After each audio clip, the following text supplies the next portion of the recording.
Hello everyone. तो आज हम आप लोग को एक कहानी सुनाने जा रहे हैं जिसके माध्यम से आप लोग आयोनाइजेशन एनर्जी को बहुत ही आसान तरीका से समझ जाइएगा। तो चलिए बिना किसी देर के हम लोग डायरेक्ट शुरुआत करते हैं। तो चलिए सबसे पहले हम लोग एक घर को ड्रॉ करते हैं। ठीक है, एक घर बना लेते हैं। अब इस घर में बहुत सारा कमरा भी होता है, क्योंकि जब हम कोई भी घर बनाते हैं तो घर में रूम भी होता है, बहुत सारा रूम होता है। तो देखिए हम लोग रूम बना रहे हैं घर में। अब देखिए घर के बीचों बीच जो होता है वो किसका कमरा होता है? घर का मेन गार्जियन का। यहीं से ये कंट्रोल करता है सबको। देखिए ये घर जो है, ये रूम जो है किसका है? घर का मेन गार्जियन। मेन गार्जियन कौन होता है? किसी भी घर का मेन गार्जियन उसका माता पिता होता है। तो देखिए ये मेन सदस्य है घर का, और मेन सदस्य का रूम जो है वो बीच में एकदम सेंटर में है। चलिए तो ये घर का कमरा नंबर 1 हो गया, ये सेकंड, ये थर्ड और ये फोर्थ। ठीक है, तो 4 रूम है इसका। मान लेते हैं कि 4 रूम का ये घर है। ठीक है, अब इस घर में प्रत्येक कमरे में जो है अलग अलग सदस्य रहता है। मतलब कि इसका जो है बेटा बेटी कहाँ रहता है? रूम में रह रहा है। सब अलग अलग, सबको अपना अपना एक रूम मिला हुआ है, तो सब अपने अपने रूम में रहते हैं। ठीक है, इस तरह से इसको हम इलेक्ट्रॉन कहते हैं। इसको हम क्या कहते हैं? इलेक्ट्रॉन। इसके बच्चा का नाम क्या है? इलेक्ट्रॉन। और ये घर के मम्मी पापा का नाम क्या है? न्यूक्लियस। इसको हम कहते हैं न्यूक्लियस। ठीक है, अब रूम में कौन है? इसका बेटा बेटी है, जिसको हम इलेक्ट्रॉन कहते हैं। अब यहाँ पे एक किडनैपर आता है।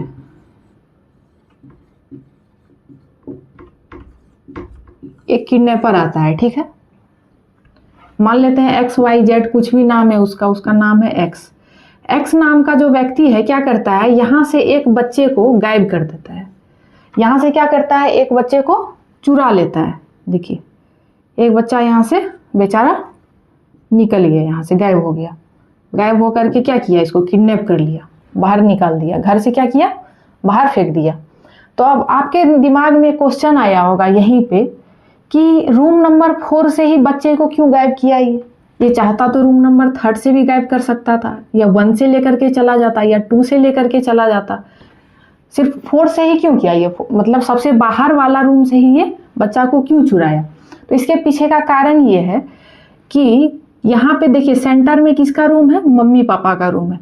तो मम्मी पापा के रूम से रूम नंबर 1 जो है सबसे नज़दीक है, और रूम नंबर 1 में जो बच्चा बैठा हुआ है उस पर गार्जियन का निगरानी सबसे ज़्यादा होगा इसके ऊपर। ये इसको देखते रहेगा हमेशा। यानी कि ये वाला जो इलेक्ट्रॉन है, ये वाला जो बच्चा है, माँ बाप से क्या होगा? ज़्यादा अटैच रहेगा, ज़्यादा अट्रैक्टेड रहेगा। उससे थोड़ा सा ज़्यादा कौन, उससे थोड़ा कम कौन रहेगा? रूम नंबर 2 में जो बैठा हुआ है।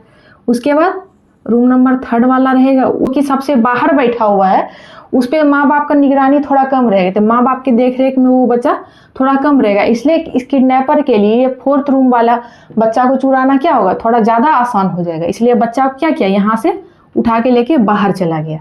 ठीक है, अब देखिए मान लेते हैं कि इस घर का नाम जो है M है। घर का नाम क्या था? M है।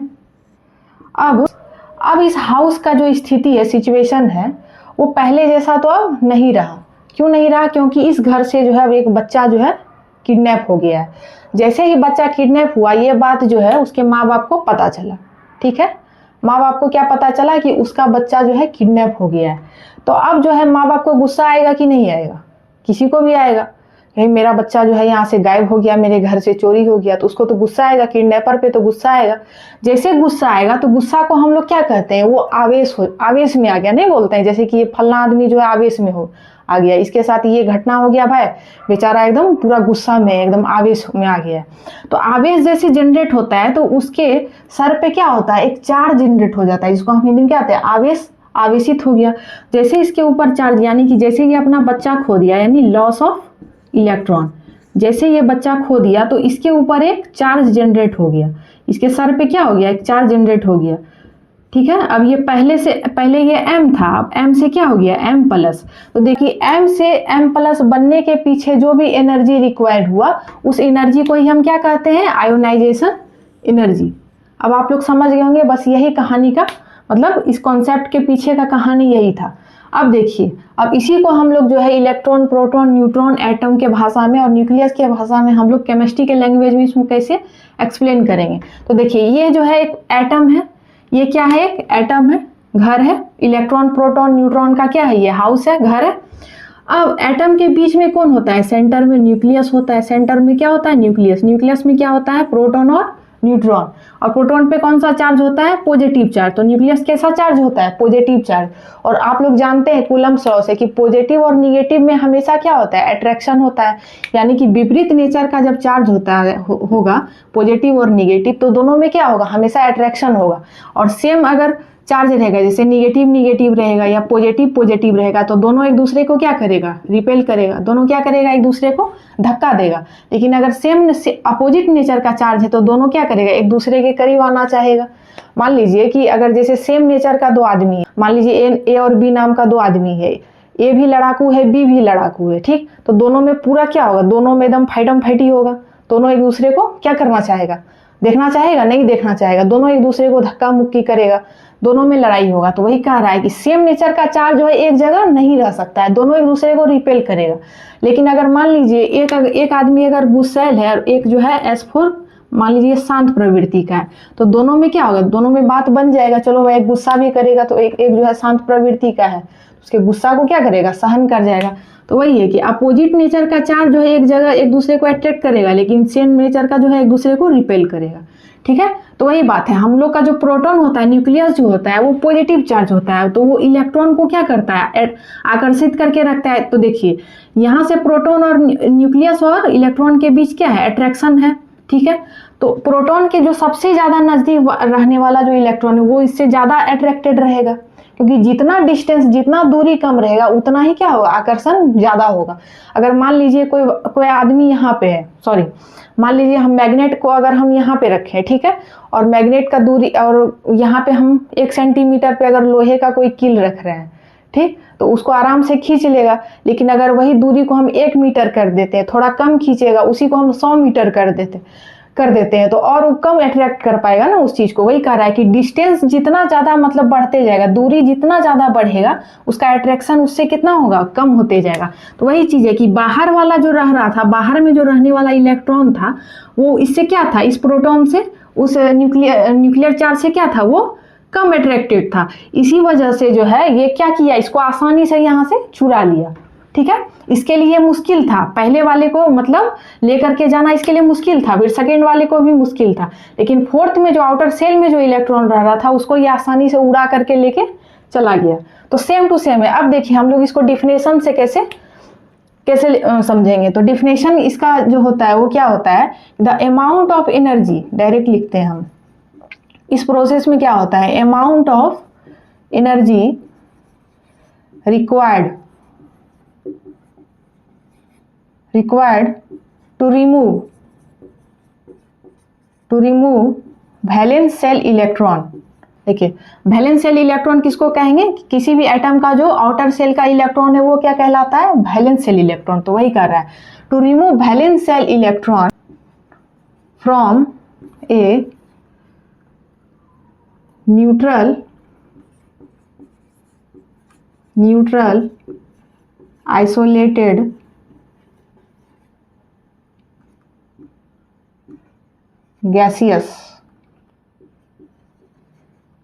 gaseous atom to convert into a cation, या इसको पॉजिटिवली चार्ज्ड आयन भी बोल सकते हैं, पॉजिटिवली चार्ज आयन। तो वही है, देखिए कह रहा है अमाउंट ऑफ एनर्जी रिक्वायर्ड, यानी कि अमाउंट ऑफ एनर्जी रिक्वायर्ड, क्यों रिक्वायर्ड हो रहा है, कह रहा है to remove valence shell electron. कह रहा है वैलेंस सेल इलेक्ट्रॉन को रिमूव करने के लिए, कहां से, from a neutral isolated gaseous atom. कह रहा है कि कोई भी न्यूट्रल एटम कैसा होना चाहिए, न्यूट्रल होना चाहिए। एटम के क्या कैसा होना चाहिए, न्यूट्रल होना चाहिए। उसके बाद क्या होना चाहिए, वो आइसोलेटेड भी होना चाहिए। न्यूट्रल के साथ साथ क्या होना चाहिए, वो आइसोलेटेड भी होना चाहिए। और क्या होना चाहिए, वो गैसियस एटम होना चाहिए। अब देखिए इसके पीछे का क्या लॉजिक है।